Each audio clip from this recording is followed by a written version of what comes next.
So ground broke on the building in 2009. The emergency department opened 11/11/11, university, and then the rest of the hospital shortly thereafter. The University of Buffalo opened spring of 2012. Our doors opened September of 2012 with all of 2 employees. And then, and that's sort of our story. So one of the things that we've done here is a pretty unique model. Really, actually, a lot of what we've done here is a unique model. It's sort of a collaborative utopia. I saw some of those questions that folks had wanted to talk about, which was, how do I get, hospital administration to try and buy on and, maybe get a printer or do things like that. So our model here is a little bit different because the whole building was designed around being able to foster this collaboration. So rather than, let's say, actually 2 things I should explain is, one, some of you may come from larger cities where your university has a hospital. How many of you come from a city where your university has a hospital? Okay, so a couple of you, right? Here in Buffalo, University of Buffalo does not have a university hospital. Rather, their physicians have rights to practice at different private hospital systems. And we have 2 hospital systems here. We have Catholic and we have Kaleida.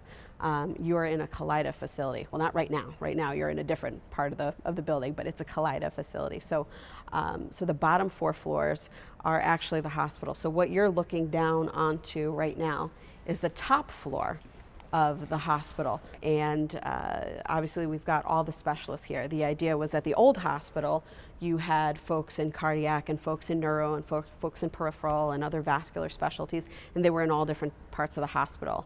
The idea here was, let's have everybody, all of the physicians, the clinicians, in one space to best treat vascular disease. So it's all about thinking differently, thinking uniquely, and bringing all these people in sort of a primordial soup of ideas. So the researchers here, the physicians down there, and then you say, this is really a vertical campus.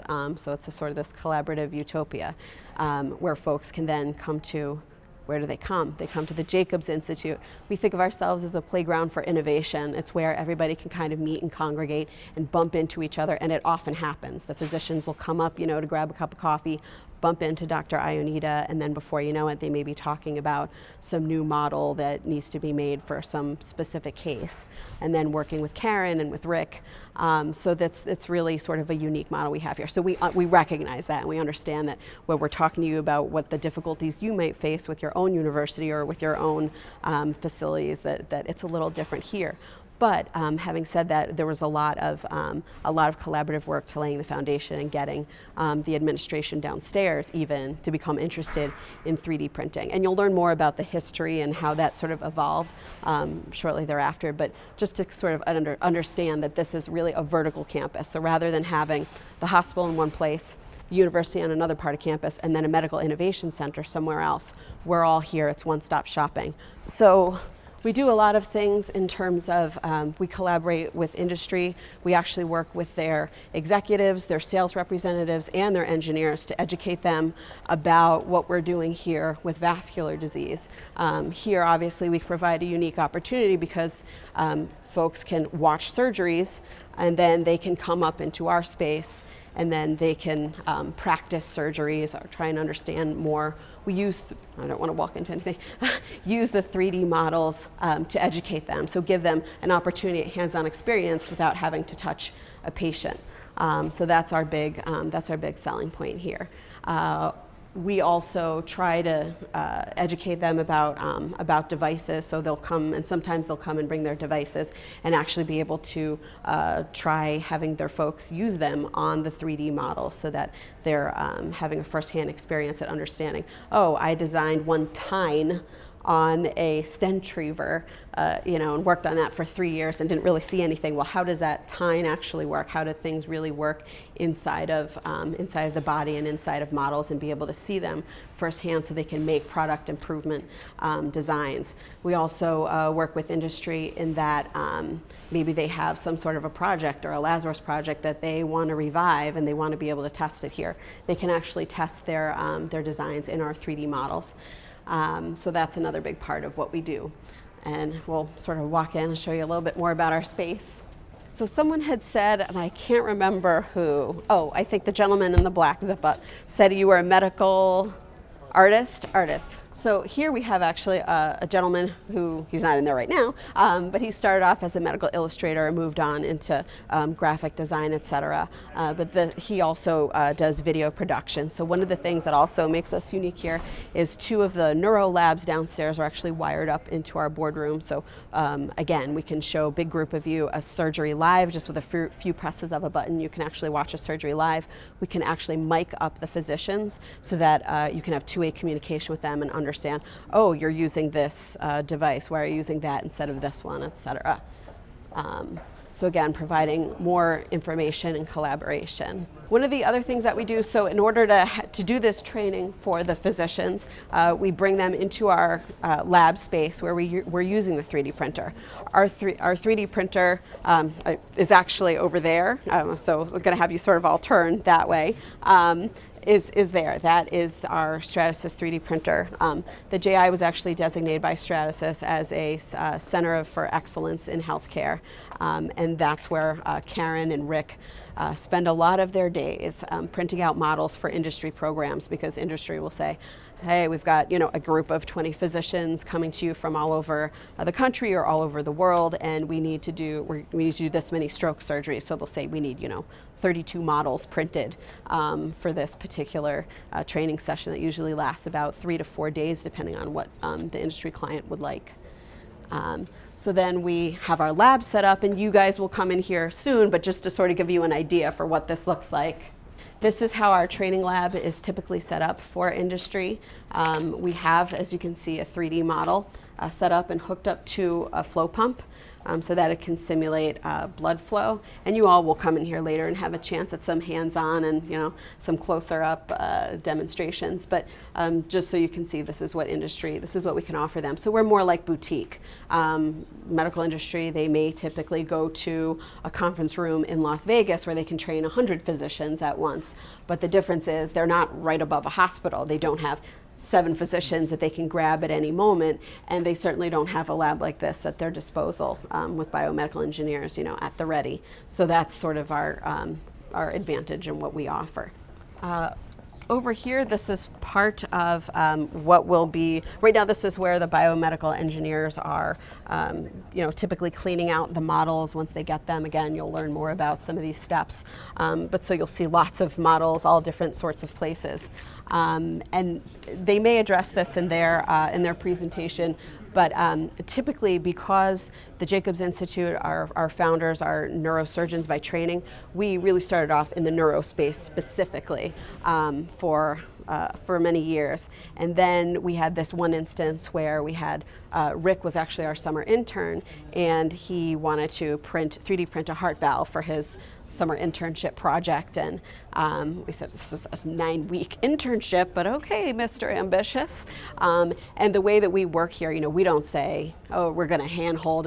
We said, okay, you see the glass down there? That's Dr. Iyer, and he's the director of cardiac surgery. So you go down and you go talk to him and see if he has a particular case that's going to be challenging, and see what they need and see if they can come up with a case where imaging would be particularly useful or visualization would be useful. So they identified a female patient, and she needed to have, I think Pamela to the mitral valve replaced, and so that surgery was something that's not typically done, certainly here and certainly in the U.S. They were using a different kind of valve for that purpose. So they really wanted that visualization.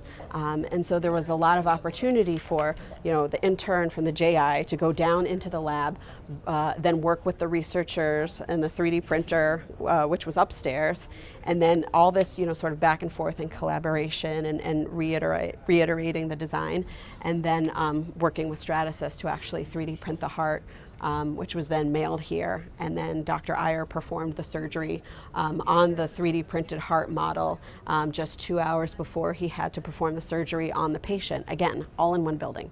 Up on the 8th floor performing the surgery. They realized that there were certain complications that would arise. They could then anticipate it, because when they went in to go do the surgery on the patient, they encountered the exact same problem, only now they had a battle plan. And that meant less time for the patient on the table and under fluoroscopy. and better outcomes, so they could react more quickly and confidently because they'd already practiced in the model.